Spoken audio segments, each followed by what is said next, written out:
lightning rod to both the connoisseurs who savor them and those who feel compelled to protest. And drink it. I have, youngsters, and neither have I failed to drink it still. Not that I acquire evil essences from the pharmacist to mix up into cloudy cat piss. No, I have small crystalline spheres, a coal furnace, little boilers, loot of almonds, and light coils. The sacred recipe is given to us by many common pamphlets, and my distilling curiosity often enriches my stash by a few gracious pints, which each time, with God's help, I make closer to the ideal. C'est au bout de la rue Fontaine, quand la nuit replie sa toile. France is simply one of the best places if you're seeking interesting, fabled, almost mythical foods and drinks, and absinthe is certainly one of them. Absinthe is the herbal liquor distilled from the infamous wormwood plant and was the preferred aperitif of late 19th century European bohemians. Flavored with sugar and the sweet seeds of fennel and anise, it was saddled with a notorious, if somewhat exaggerated, reputation as a mind-altering libation. Van Gogh purportedly cut off his ear while under the influence. Since the Prohibition, absinthe has been illegal in the U.S. and most of Europe. While absinthe in name is still technically under a 1915 ban in France, the authentic recipes, under a different name of course, are once again being distilled commercially in places like Pontarlier, France, the birthplace of this infamous liquor. Louisa, how are you? I'm here in Pontarlier to meet with a friend of mine, Peter Schaff. This is David. David is working with me. Who makes absinthe in Pontarlier. I'm the mayor of Pontarlier of the town. Nice to meet you. So nice to Bonjour, meet you. ça va? Bonjour. Pontarlier was one of the first towns to create absinthe. It's been illegal for most of the 20th century in France, and only recently has it been reintroduced into the European Union. It's still illegal. It's still contraband in the U.S. Yeah. Santé. Santé. Santé. Pontarlier was the epicenter of absinthe in his era. And it's now starting to become, again, through historical study, through lab tests, Pontarlier now created an absinthe which exists as it was before it was banned in the early part of the 20th century.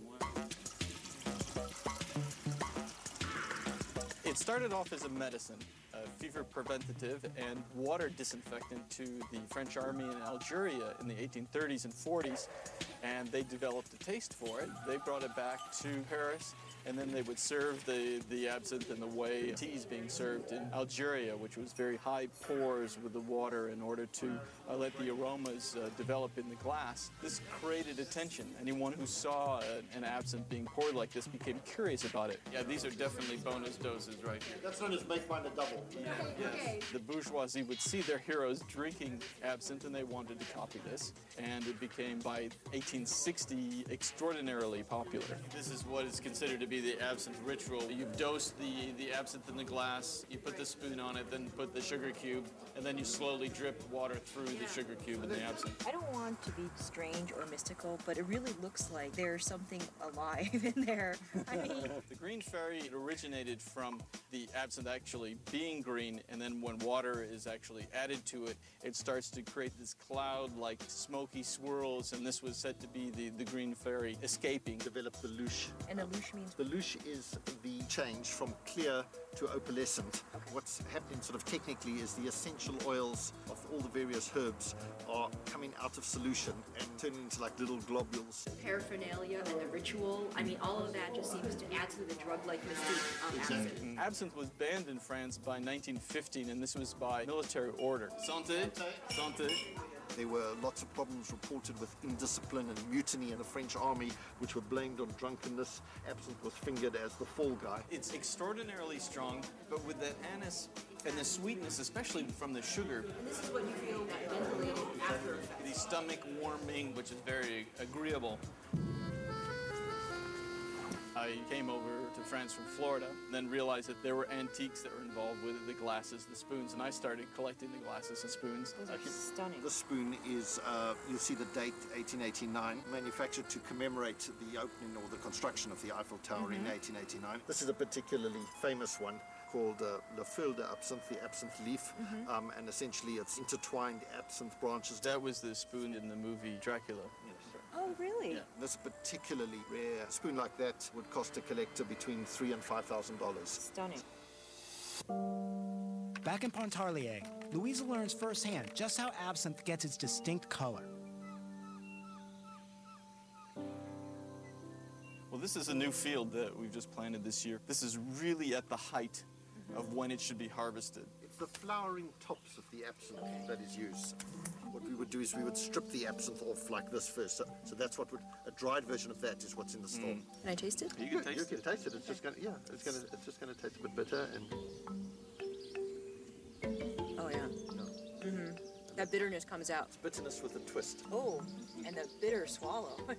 In the United States, it was banned in 1912, and this is an interesting story. There was a book that was written around 1890 by what is considered to be the Danielle Steele of the Victorian age. Her name was Mary Corelli, and she was a favorite author of Queen Victoria. And she wrote an extraordinarily popular book called Wormwood, A Drama of Paris. The plants are really called wormwood plants.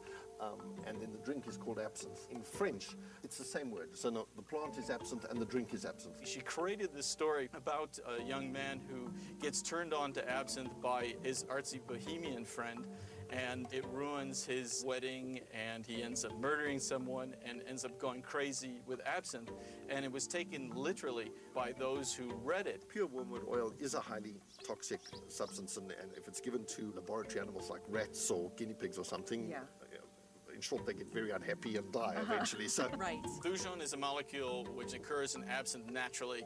It's also found in tarragon, it's found in sage. Typically the studies, they injected the equivalent of what would be an average man drinking about 200 glasses of absinthe, and of course the animal died. the actual liquor that one drinks was demonized like this because of the incredibly bad reputation of wormwood oil itself. Right. So which are the plants that actually go into the still for the distillation? You've really got three herbs that make the basic distillate, which is the grand absinthe you see here, together with fennel seeds and anise seeds. Okay. And then you've got three other herbs that you use to color the absinthe. The traditional coloring step would be hyssop, a finer floral scent, melissa, sort of a citrus kind of smell, and petite absinthe, like grand absinthe, but petite. Okay. It really is like a miniature version. And this is what forms the basis for the coloring step of what is considered to be absinthe de Pontarlier. What we'll do is a miniaturized version of a coloration step. Basically, we're going to take a liter of the distillate. So this is relatively clear, so now what we're going to see is the coloration that'll create the green color that we're familiar with. Okay. Exactly. Right. What temperature are you heating it to right now? Let's do bringing it up to around 50 degrees centigrade. Okay. You're using that temperature in order to extract, but not to cook it. I see. What we've got here are petit absinthe, hyssop, and melissa. Basically, what I'm going to do is put this into a coffee filter. And you want the blue flowers in there? Yeah, oh, Yes, yeah. absolutely. Okay.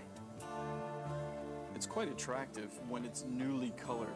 A lot of absinthes were made in the back of cafes, especially in Lyon. And if it's done fresh and immediate, when you see it, you're going to get this magnificent emerald green color. Green is a color that's got magical associations. I mean, green is the magical color. It's interesting. It's incredibly smooth.